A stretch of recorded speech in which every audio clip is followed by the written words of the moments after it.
and if this continues, in 10 or 15 years, you won't be watching the U.S. stock market, you'll be watching the Chinese markets. And they will be determining whether our companies survive. It'll be us. It'll be us on the outside looking in.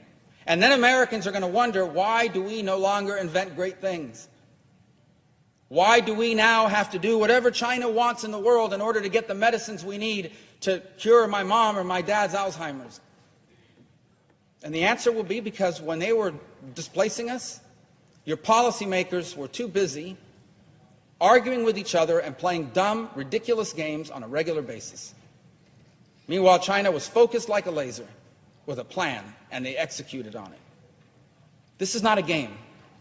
I can think of no more significant issue from the perspective of history than what is happening now.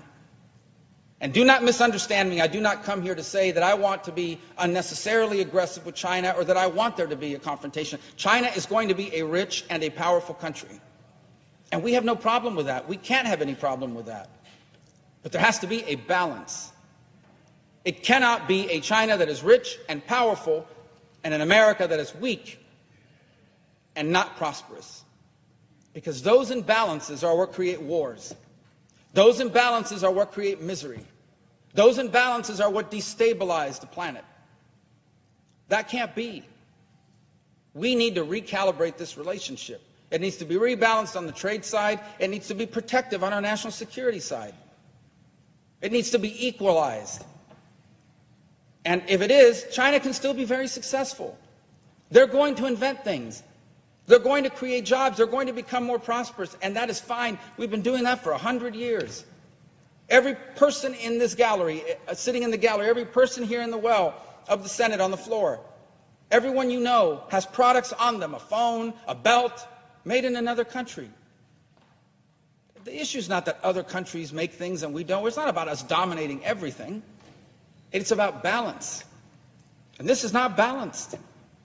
This is headed to a dramatic imbalance, and the imbalance used to be they made cheap things and sent it back to us so we had lower prices. That's what's happened for the last 30 years. They made cheaper T-shirts, they assembled the phones cheaper, and they shipped it back to the United States, leading to lower prices. That's not the imbalance I'm talking about. The imbalance we're headed to is they control state-of-the-art artificial intelligence. They control the state-of-the-art quantum computing, which means that nothing can be encrypted anymore. Which means there are no such things as secure cars left. The President of the United States one day will not be able to talk to his national security officials anywhere in the world without the Chinese hearing it. Because no matter what encryption you put in, they'll break it with a quantum computer. That's the imbalance I'm talking about. The imbalance I'm talking about is one day we'll have a dispute with China on something on national security somewhere in the world, and they will threaten to cut off our supply of biomedicines. In essence, threaten the lives of Americans not getting medicine unless we cave to their desires. That's the imbalance I'm talking about.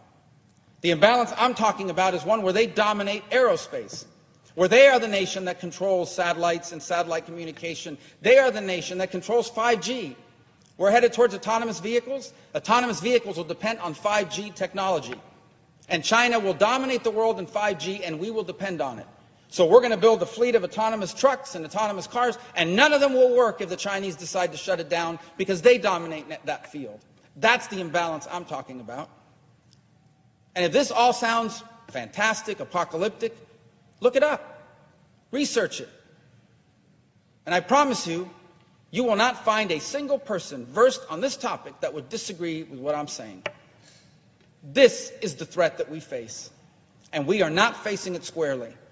So I would advise those who cover this issue to stop covering it as a political issue.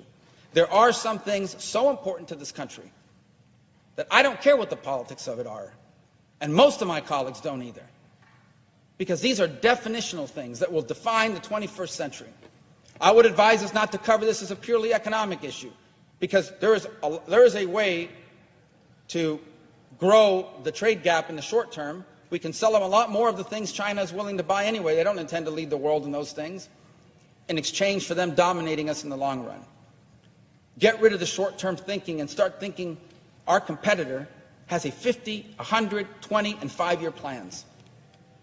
And we don't even know what we're going to be talking about next week. It is time to wake up to this threat. because we have two ways forward.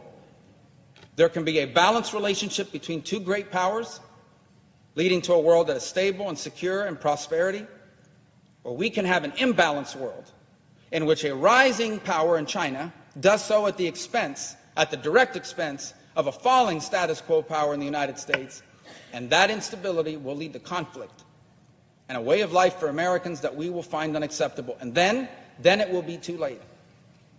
And then we will have to explain, maybe to our children and most certainly to our grandchildren, why the America we grew up in